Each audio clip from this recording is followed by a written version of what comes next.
ఈ సంవత్సరంన్నర కాలంలో వెంకటరెడ్డి గారు చెప్పినట్లుగా అనేక సమస్యలున్నా సంక్షోభాలున్నా సంక్షేమాన్ని ఆపకుండా పోతున్నాం.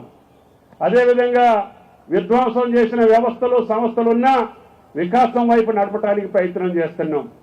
అధోగతి పాలైనటువంటి ఈ యొక్క ఆర్థిక సంస్థల్ని వెసులుబాటు చేసుకొని ముందుకు పోవటానికి ప్రయత్నం చేస్తున్నాం. మొదటి సంవత్సరంలో కొంత ఇబ్బందులు వచ్చినా ఇప్పుడిప్పుడే తేరుకున్నాం. అన్ని సంస్థల్ని సంస్కరిస్తున్నాం. అన్నిటికీ ప్రణాళికాబద్ధంగా నిధులు ఖర్చు పెట్టాలని, తద్వారా మనం అనుకున్నటువంటి భాషలన్నింటినీ కూడా తీర్చి తెలంగాణ ప్రజల ఆకాంక్షలు నెరవేర్చడమే తెలంగాణ ప్రభుత్వం, రేవంత్ రెడ్డి గారి ప్రభుత్వం యొక్క ఆశయం అని చెప్పి మీకు ఈ సందర్భంగా మనం చేస్తున్నాం.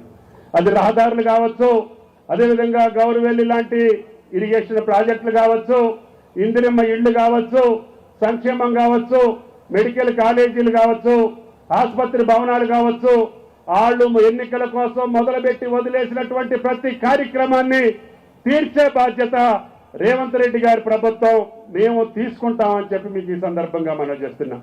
అదేవిధంగా కరీంనగర్ జిల్లాకి ఇన్ఛార్జిగా వచ్చే అవకాశం వచ్చింది. నిన్నటిదాకా వెంకన్నతోటి నాకు సుఖంగా ఉండే, మరి ఇప్పుడు పొన్నం గారు ఏం చేస్తాడో అదేవిధంగా ఇది వ్యవసాయ జిల్లా, ఇది శ్రీరామ్ సాగర్ కింద వరద కాలువ కింద అనేక ప్రాజెక్టులు నిర్మాణం చేసుకొని పచ్చగా అన్నపూర్ణ అంటే కరీంనగర్గా పేరుగాంచినటువంటి వ్యవసాయ జిల్లాకి ఇన్ఛార్జి మంత్రిగా వచ్చే అవకాశం ఇచ్చినటువంటి మీ అందరికీ కూడా పేరు పేరున ధన్యవాదాలు.